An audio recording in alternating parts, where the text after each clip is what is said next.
মই এটা কথা কওঁ ইয়াত কৃষ্ণ ভগৱান নহয় তাক এটা ভগৱান নাছিল হি ৱাজ এ ম্যান মই মানে মাজুলীৰ সব বস্তু ভাল পাওঁ এই হাৰ্ডকোৰ বস্তুটো বেয়া পাওঁ জগতগুৰু শংকৰদেৱে কি বাণী বিলাইছিল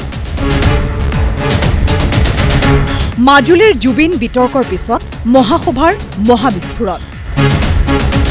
সত্ৰাধিকাৰৰ পজিশ্যনটো তেখেতে লাঘৱো কৰিছে আৰু অন্যান্য দিশত জুবিনেও যথেষ্ট লাঘৱ কৰিছে গতিকে এই ক্ষেত্ৰত আমি তেখেতক সকিয়নি দিছোঁ কৃষ্ণপিনে হেনো নাই অন্য গতি নাই বিকল্প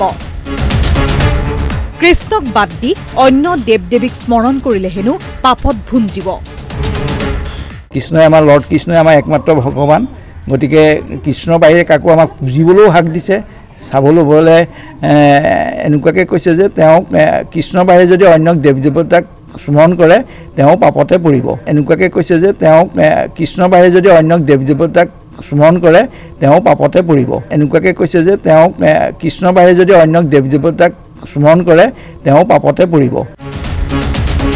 মাজুলী জিলা সত্ৰ মহাসভাই গুৰুত্বপূৰ্ণ বৈঠক অনুষ্ঠিত কৰাৰ পিছতেই হাৰ্টথ্ৰব জুবিন গাৰ্গক কৰিলে ক্ষুৰধাৰ সমালোচনা জুবিন গাৰ্গে আহি যি পৰিৱেশৰ সৃষ্টি কৰি গ'ল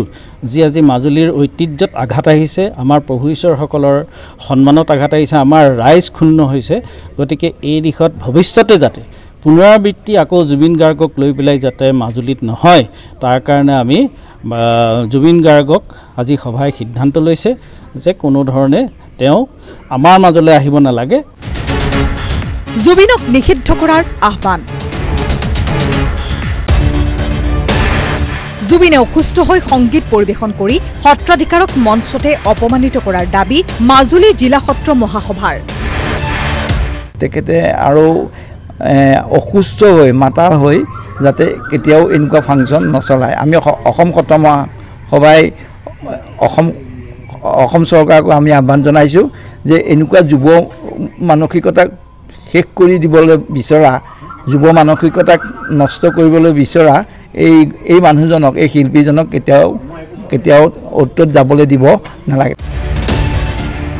গড়মূৰ ৰঙালী বিহু সন্মিলনৰ সাংস্কৃতিক সন্ধিয়াত কি কৈছিল জুবিনে প্ৰভু ঈশ্বৰ বুলি কোৱা যায় মই সেই শব্দটো বেয়া পাওঁ You cannot be God right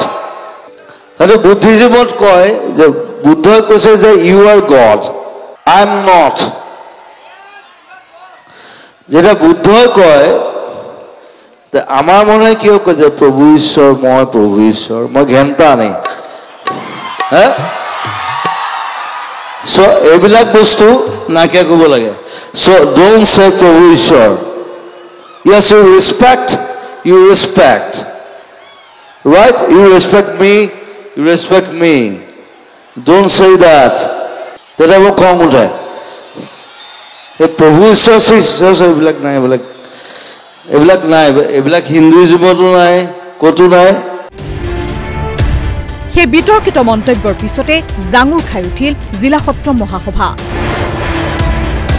আৰু সভাত ললে গুৰুত্বপূৰ্ণ সিদ্ধান্ত